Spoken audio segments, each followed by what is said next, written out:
हुए हैं, उनसे भी समझ लेते हैं कि वो क्या बाजार पे इस वक्त रीडिंग रख रहे हैं। संजीव जी, ये बाजार में आपको कैसा लग रहा है, रिवर्सल एकदम से किस वजह से आया, क्या बड़े फैक्टर रहे? क्योंकि कहीं ना कहीं एक रिलीफ रैली तो दिख ही रही थी, हम तो 18-19 इन दिनों की इंतजार भी कर रहे थे, लेकिन आपके क्या बड़े रैशनल है कि ये बाजार में सेल ऑफ आ रहा है?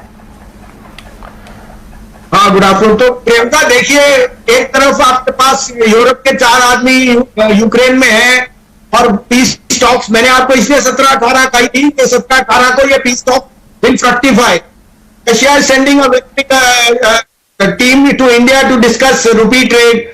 अब इसमें क्या है कि जिनकी लीवरेज पोजीशंस कोलैटरल में था, उन्होंने एक बार बेचना था और घबराहट डालनी थी, वो हो गई।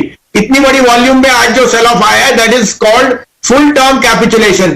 Or I wouldn't be surprised if Dow futures and all turn positive, because the first leg will be the European leaders meeting, because they need they are the ones who are getting the real hurt.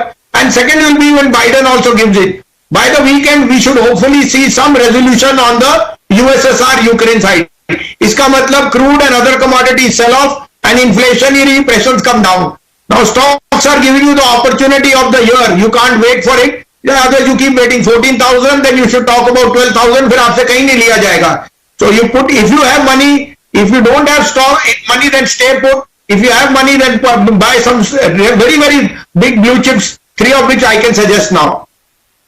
Absolutely Sanjeev ji, क्या starting of the week में भी संजीव जी ने ये तो कहा था कि इस हफ्ते को आप छोड़ दें, इस हफ्ते में आपको वोलेटिलिटी दिखेगी और इस हफ्ते के एंड तक शायद कई सारे मैक्रो फ्रंट पे, ग्लोबल फ्रंट पे सिचुएशन में ईज आउट होती दिखेगी, चाहे वॉर फ्रंट पे हो, इन्फ्लेशनरी प्रेशर को लेकर फेड के जो रेट हाइक्स है वो सब भी हो सकते हैं, वो सब फैक्टर इन हो गए बाजार पर। तो ये बिल्कुल कॉल्स बताएं संजीव जी आपकी। तो टाइटन लीजिए यहाँ पे 2050 में, stop loss 1975, target of 2250, buy DLF 304 305, stop loss 296, target of 330, and buy SBI card 705, stop loss of 690, target of 750। SBI card और टाइटन, ये 2 पिक्स रहेंगी संजीव जी की यहाँ से।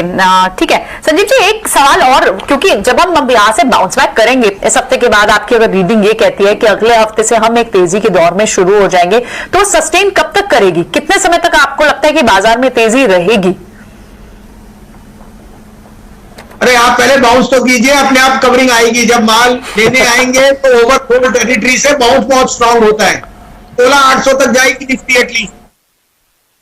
800। और कौन से स्पेसेस आपको लगता है कि यहाँ सबसे पहले बाउंस पाएगा? क्या हेवी वेट्स होंगे या फिर कोई सेक्टर पसंद करेगा बाजार? कहां पर नजर होनी चाहिए? IT, metals and mid cap. ठीक है, आईटी मेटल, बात तो कन्विक्शन से करते हैं संजीव जी हमें। आईटी और मेटल बताइए, यहाँ पर अभी कोई बात नहीं कर रहा है इस बात की, लेकिन संजीव जी इस बात पे बुलिश है। संजीव जी, ये मेटल्स पे मैं आपको समझना चाहूंगा कि मेटल्स जिस हिसाब से प्राइस नीचे आए हैं और सेलर की, बाजार में सेलर्स की नंबर बढ़ती जा रही है, क्योंकि बहुत मल्टी ईयर बुल रन चल रहा था, आपको लगता है वो रिज्यूम करेगा? अजय जी, आज नहीं तो कल चाइना में लॉकडाउन खुल जाएगा, फिर क्या होएगा? वहां पे भी पेंट अप डिमांड है, इंडिया में भी आप देख रहे हो। एंड थर्डली, अगर रशिया यूक्रेन में पीस टॉक्स हो गई, the rebuilding of Russia and Ukraine on the damage side will see huge demand for metals, particularly steel and ferrous metals. So I am very confident that demand will see a surge in prices. Demand is anyway being limited. Abhi thoda sa export tax and so on. But you can imagine what's rebuilding of a nation. It will have huge repercussions on the positives for some of the steel stocks. Just for your example, Tata Steel, which has a very big European arm also.